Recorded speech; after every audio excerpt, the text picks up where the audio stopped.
नमस्ते। नबोलौँ भन्छु, बोल्ने दिन आइहाल्छ है।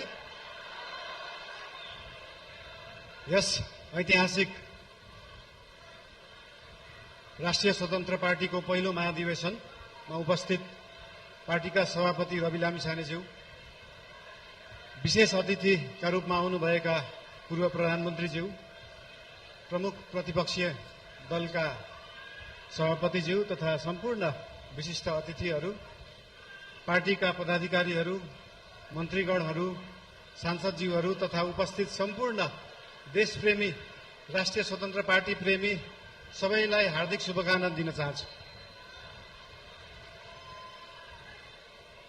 कुरा कताबाट सुरु गरौँ त? आज खासमा चाहिँ यो महाधिवेशन भनेको पार्टीको विषयमा बोल्ने, पार्टीलाई कसरी सुदृढ बनाउने, पार्टीलाई कसरी बलियो बनाउने, हाम्रो पार्टी जुन एउटा सानो महत्वाकांक्षा, सानो इच्छा, सानो देश बनाउने हुटुटीले सुरु भएको पार्टी आज महाधिवेशनको पहिलो दिनसम्म आउँदै गर्दाखेरि यो पार्टी, यो आन्दोलनको रूपमा भएको पार्टी, भावनाको रूपमा भएको पार्टीलाई संस्थागत गर्ने, स्थापित गर्ने दिनमा आउँदाखेरि हामीले धेरै जसो पार्टीलाई कसरी एक ठाउँमा ल्याउने भन्ने नै कुरा गर्नुपर्छ। आज विभिन्न विशिष्ट अतिथिहरूले विभिन्न सल्लाह दिनुभएको छ, शुभकामना दिनुभएको छ, सुझावहरू पनि दिनुभएको छ, चिन्ता पनि लिनुभएको छ। सरकार भनेको त गाडी जस्तो हो, गाडीमा एक्सिलेटर मात्र होइन, ब्रेक हुन्छ, ब्रेक पनि लाउनुपर्छ भनेर चिन्ता पनि मान्नुपर्छ। त्यस्तो चिन्ता चाहिँ लोकल रोडहरूमा हिँड्दाखेरि गाडी सिधा गइराख्दाखेरि कहिले लेफ्टबाट गाडी आउँछ, कहिले राइटबाट मान्छेहरू आउँछ। तर हाम्रो गाडी लोकल रोडमा हिँडेको गाडी होइन, हाम्रो एक्सप्रेस वेमा हिँडेको गाडी हो। गन्तव्यमा पुगेपछि मात्रै ब्रेक लाग्छ। गन्तव्यमा पुग्नुभन्दा अगाडि ब्रेक लाउन जरुरी हुँदैन। र हाम्रो गाडी अनियन्त्रित पनि छैन, वातावरण पनि मिलेर गएको छ। त्यही भएर हाम्रो पार्टीप्रति, हाम्रो सरकारप्रति जुन चिन्ता लिनुभएको छ त्यसको लागि धेरै धेरै धन्यवाद पनि दिन चाहन्छु। चिन्ता लिनु राम्रो कुरा हो। जनता र जनताको भोट भनेको हावा जस्तो हुन्छ, कहिले हावा यताबाट चल्छ, कहिले उताबाट चल्छ भनेर चिन्ता लिनुभएको छ। हामीले कुनै हावा चलाएका छैनौँ, हामीले बाढी ल्याएर खोला फर्काएको र खोला एकचोटि सिधा बाटो, आफ्नो सही बाटोमा फर्किएपछि निरन्तर त्यही बाटो बगिरहन्छ।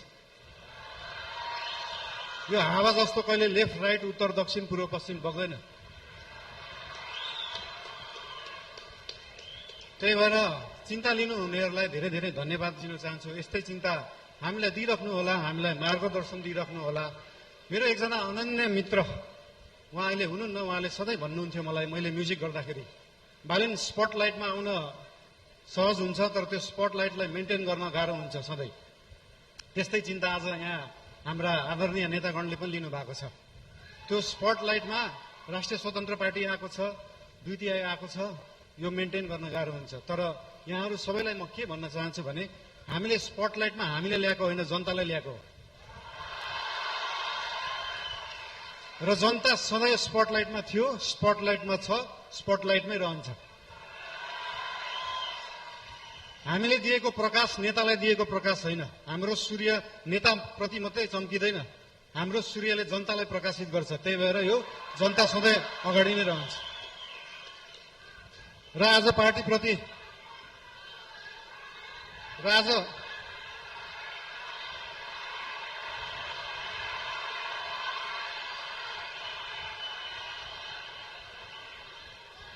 आज पार्टीको विषयमा विशेष गरी कुरा राख्नुपर्छ भनेरै हाम्रो पार्टीको चिन्तन कस्तो हो, लेफ्ट हो, राइट हो, सेन्टर हो, धेरै चिन्ता लिइराख्नु पर्दैन। हाम्रो पार्टी विकासवादी पार्टी हो, विकास गर्ने, काम गर्ने पार्टी हो। हाम्रो पार्टी अगाडि बढ्ने पार्टी हो। हामी प्रतिशोध साध्ने, पुरानो कुरा लिएर न्यू खोज्दै बस्ने होइन। न्यू खोज्नु परे अगाडि बढ्दै गर्दा न्यू खोजिन्छ। कस्तो केसमा मात्रै भन्दाखेरि विगतका दिनहरूमा कुनै फटाई भएका छन्, सरकारी सम्पत्तिको दोहन भएको छ, सरकारी रकमको दोहन भएको छ भने त्यहाँनिर न्यू खोज्न जरुरी हुन्छ। त्यहाँ न्यू खोज्छौँ हामी।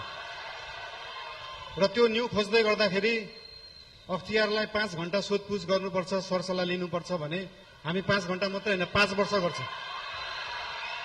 5 वर्षै अख्तियारलाई राखेर सरसल्लाह गरिन्छ। त्यसमा चिन्ता लिइराख्नु पर्दैन।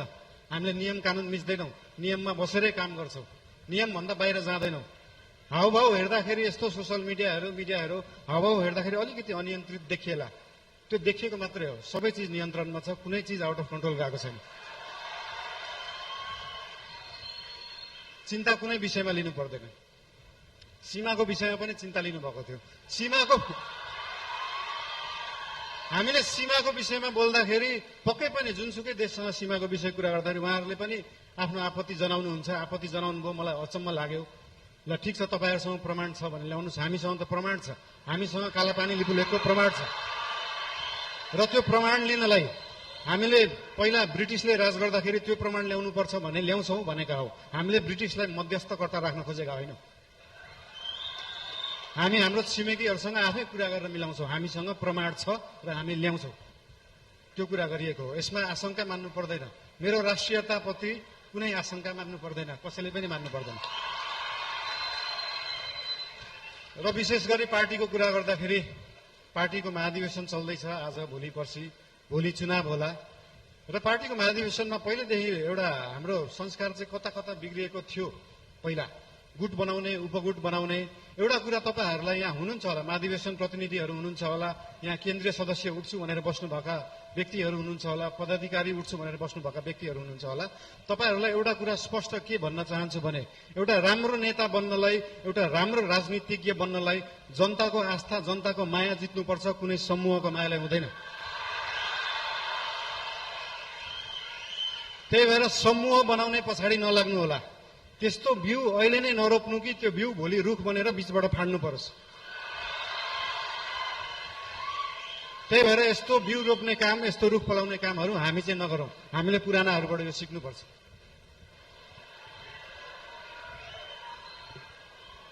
र एउटा कुरा के भन्न चाहन्छु भने, हामी नयाँ पार्टी हो, नयाँ सोचले गर्दा हामीले हरेक चुनावमा गएर एउटै एजेन्डा बोकेर जाने, सुशासन ल्याउँछु भनेको छ, सुशासनको लागि एजेन्डा बोकेको छ, सुकुम्बासी समस्या हटाउँछु भनेको छ। हामीले यही कार्यकालमा सुकुम्बासी समस्या समाधान गर्छौँ, यही कार्यकालमा सहकारी समस्या समाधान गर्छौँ। अर्को चुनावमा फेरि यही एजेन्डा बोकेर जाँदैनौँ।